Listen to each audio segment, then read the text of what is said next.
moss and beads, I meet the spiritual needs of parishioners from 1 to 92. All our windows are stained glass, showing pictures from the past of saints that let the light come shining through. So whether you are steeped in sin or have a holy glow within, I'll open wide the church's door for you. We're inclusive, we're eclectic, though the web of anti-skeptic, welcoming everybody, great or small. Some are skinny, some are cuddly, some are dim and some are ugly, some are bright and some are beautiful. We've got Dawkins, atheists, we've got tramps who are always persistently drunk, got recycled greens. We've got single mums with kiddies, we've got miserable old biddies, even got some evangeli beans. We've got some evangeli dancing beans.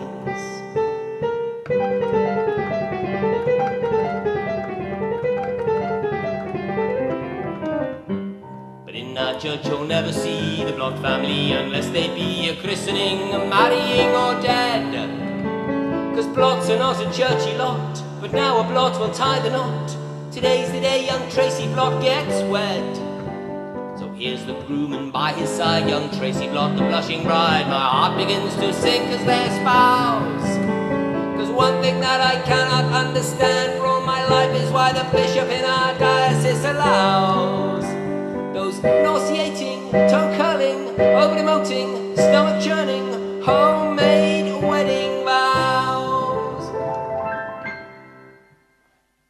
She says, take spider's webs at dawn, delicately drenched by morn, in crystal chandeliers of sparkling dew. Add the tears from brightly shining eyes, the baby dears like Bambi cries, and plop 'em in a pool of deepest blue. In my dreams I see you swimming in a mountain stream cascading into misty lakes in sprays of silver hue. No, not all the water in the world, however deeply it has swirled, can fill my heart as does my love for you, babe. When the groom hears all this dribble, pretty soon he starts to snivel, then the bridal party take the cue. First the bridesmaids go all pink, then the best man starts to blink, then the page boy throws up in the pew. Bride continues for a while, wet in both metaphor and style, and several older ladies need the waves are crashing on the shore, but Tracy Blott has got lots more, it's looking like a rising tide is due. Mr. Right, the future hubby's looking more like Mr. Blubby. It's not a pretty sight, his tie's wet through. He's definitely had enough, but Tracy Blott's got lots more stuff. I interject, I think that will do. Oh no, she cries, that's just the start of all the love that's in my heart. It's not all wet like this, the rest is dry up. 'Cause today's my very special day. There's loads of stuff I want to say, not just water, earth and wind and fire. Sure as bunny rabbits in the spring and baby birds on branches sing, I give this ring which speaks of my desire, symbol of our fertile earth. To lots of babies I'll give birth. They're literally squirming in the choir. The bit about the marriage bed would have been better left unsaid, so I'll spare you all the earthy details. Next, the sicky page boy brings on red silk cushions with the rings on. They're the very best that Argos retails. Oh, my love's a wild tornado, storm your heart and make it Play-Doh. Carry you away in my typhoon, sail my boat away and then experience my gale force 10 when we go away on honeymoon. I stand there thinking, what is worse, the smell of sick or Tracy's verse, her elemental gooey saccharine? Short of actually dropping her, there isn't any stopping her. I whisper, come on Tracy, pack it in. I know you spent time writing it with fancy words and rhyming bits expressing all the love you feel in verse. But as poetry, it doesn't wash, it doesn't scan, it's utter tosh. You're verbally incontinent or worse. I passed a book of common prayer and said, now listen, Tracy dear, it's been good enough since 1662. Millions of girls long dead have used these vows when they got wedded, but I had been good enough for you.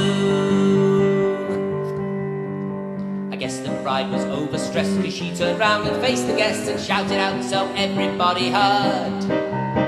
I don't need no stuffed shirt knickers with their stupid rules and their twisted knickers, and I don't need the stupid prayer book words. That's where it should have ended, but the old red mist descended. Lee said soonest mended, slipped my mind. I said, now listen, Tracy Blott, this stuff you've said, these vows are not quite accurate. Oh no, I think we'll find they're all a million miles away from what went on just yesterday, though there's every chance you don't recall. At your hen night, your behaviour, all the fun your girlfriends gave you, so let me remind you of it all. Oh, I've read what you've been blogging, and I've got the YouTube login. I can see you had a real good time with your mates, quite a saga, learner plates and lots of lager, dancing down the high street in a line. Lots of nurses, weren't there, Tracy? Uniforms were somewhat racy, sashes saying we're all Tracy's tarts. Shouting because we don't need 'em, shouting one last night of freedom before Tracy's prison sentence starts. Do you recall being berated over things that you'd inflated? A range of plastic items most extensive. Don't you think it's a disgrace? Look, there's the photos all on Facebook. Devil's horns among the least offensive. Do you recall the strangers kissed, or the male contortionist in the backstreet place where you went clubbing? Getting totally pop-eyed, or the drunken taxi ride, or the gutter that you ended up in.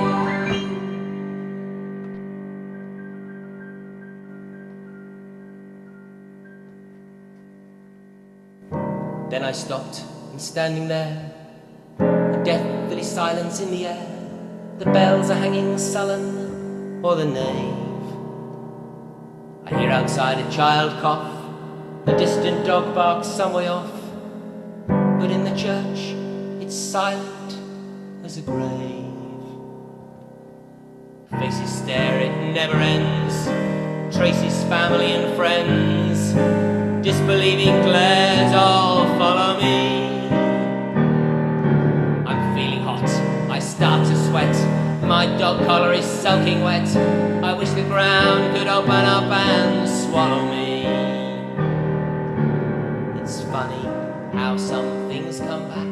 Old Mr. Blott was in the black and tans, or was he ex-SAS? He's 20 stone, 6'2". He's standing in the second pew. He's got an anchor tattooed on his chest. His body's tense, his lip is bit, his fists are clenched, his brow is knit, but Mr. Blott's restraint holds anyway. Though nothing's gonna hurt like seeing tears stream down his face and being faced with how I've ruined Tracy's day.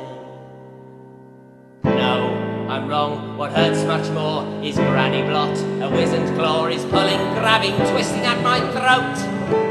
Her fetid breath, her wrinkled face, shrieking, you don't diss our Trace. Strangely I say you pulled, now get your coat. Then I'm sitting bolt upright, wet with sweat and choked with fright. I hear my wife's voice say, now you're okay. Stop the hyperventilating, you can be exasperating. Come on, breathe away. I know it all seems very real, it's just a dream, it's no big deal.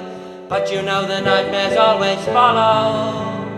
It's no wonder you're uptight. You left your dog collar on last night, and Tracy Blott is getting